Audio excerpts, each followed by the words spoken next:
Merhaba arkadaşlar. Bugün incir reçeli yapıyorum. İncir reçeli, reçeller arasındaki en güzel reçellerden biridir. İncir meyvesi çok hassas bir meyve. Aynı zamanda da fazla suyunu salmayan bir meyve. O yüzden bu reçeli diğer reçeller gibi yapmıyorum.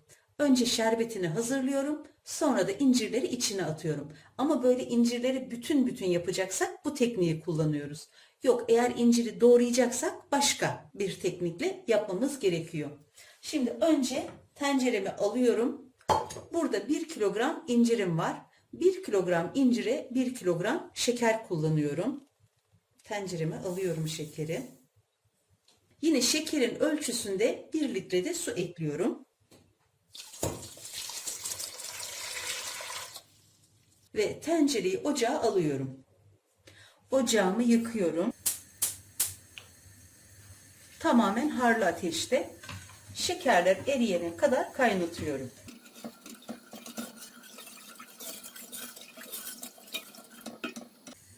Şerbetim kaynarken ben de incirleri çatalla iki yerinden şöyle deliyorum ki şerbeti içine alsın. Sapına falan dokunmuyorum.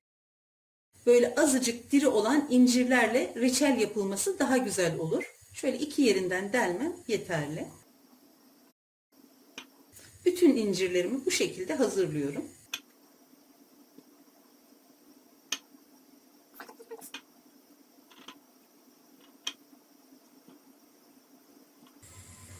İncirlerimin hepsini hazırladım. Şerbetimin kaynamasını bekliyorum.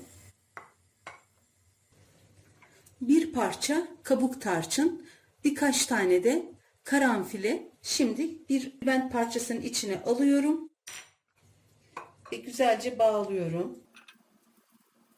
Bunu kaynayan şerbetimin içine atıyorum. Reçelimize çok güzel aroma verecektir. Bir tane çubuk tarçın şöyle 3-4 kilo için iyidir ama 1 kilogram incir için çok fazla olduğu için bir parça kabuk tarçın aldım. Ama sevmiyorsanız tarçın ya da karanfil eklemeyebilirsiniz. Bu tamamen sizin damak zevkinize kalmış. Fakat çok güzel bir aroma veriyor. O yüzden eklemek istedim. Şerbetim kaynıyor. Şerbet böyle tatlılara hazırladığımız şerbet gibi değil. Daha sade, daha sulu bir şerbet. Şimdi incirleri içine yavaşça bırakıyorum.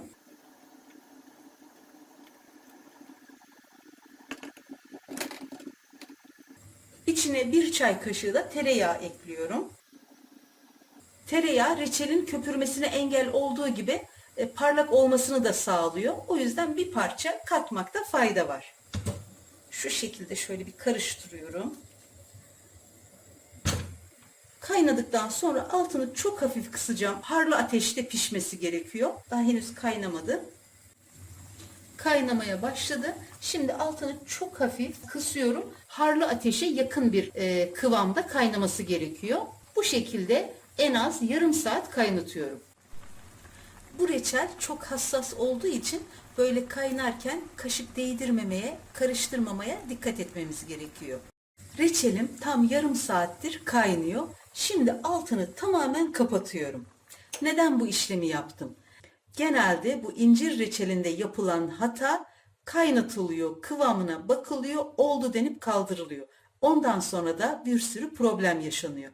İncir reçelinde bu suyuna bakıp kıvam testi yapıp aldanmamak gerekiyor. Çünkü incir bir süre sonra içine hapsettiği suyu bırakıyor ve reçel çok sulu bir kıvama geliyor. Uzun süre beklettiğiniz zaman da küflenmeye başlıyor. Hem bunu önlemek hem de incirin formunun bozulmaması, diri, bütün, dağılmayan bir incir elde edebilmek için böyle bu dinlendirme işlemini mutlaka yapmamız gerekiyor. Vaktiniz varsa soğuyana kadar, yoksa hiç olmazsa 1 saat bu şekilde beklesin. Böylece incirin içine hapsolmuş bir su varsa o mutlaka salınacaktır. Aynı zamanda bu şekerli şerbetin içinde şekeri de iyice özümseyecektir.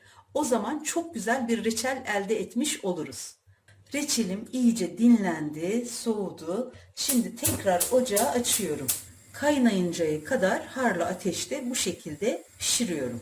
Kaynamaya başlayan reçeli orta kısığa alıyorum ve 20 dakikada bu şekilde kaynatıyorum. 20 dakikanın sonunda içine 1 yemek kaşığı taze sıkılmış limon suyu ekliyorum. Şöyle 1 çay kaşığı silmede limon tuzu ekliyorum. Şöyle bir karıştırıyorum. Ve 5 dakika daha kısık ateşte kaynatıyorum. 5 dakikanın sonunda reçelin suyundan biraz alıp kıvamına bakıyorum.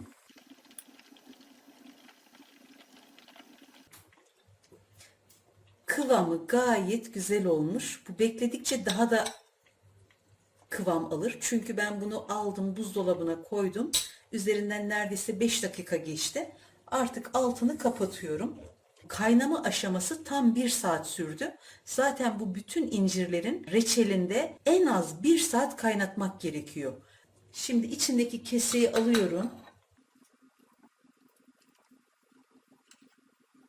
Ve reçelimi hiç oynatmadan bu şekilde soğuyana kadar bekletiyorum. Bu reçelin diğer bir püf noktası da soğuduktan sonra kavanozlara doldurmak. Sıcak sıcak kavanozlara doldurup vakumlayabilirsiniz.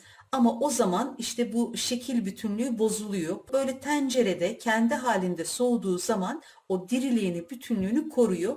Şeker oranı da yüksek olduğu için soğuduktan sonra kavanozlara koyduğumuzda dahi kendini koruyabilir. 1 yıl boyunca hiç bozulmadan bekleyebilir. O yüzden ben şimdi kavanozlara doldurmuyorum. Tencerede bu şekilde soğuyana kadar bekletiyorum. Reçelimin üzerinden tam 24 saat geçti. Şimdi sunum tabağına birazını alıyorum.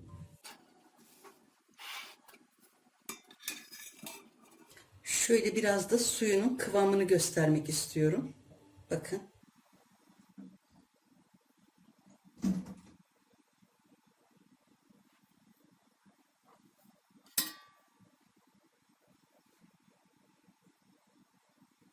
Gerçekten çok harika, çok güzel bir reçel oldu. Şöyle.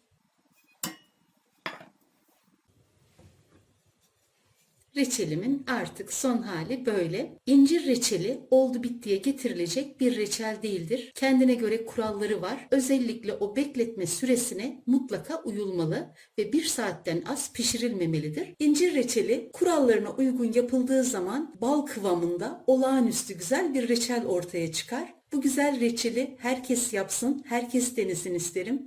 Yapmak ve denemek isteyen herkese şimdiden kolay gelsin, afiyet olsun.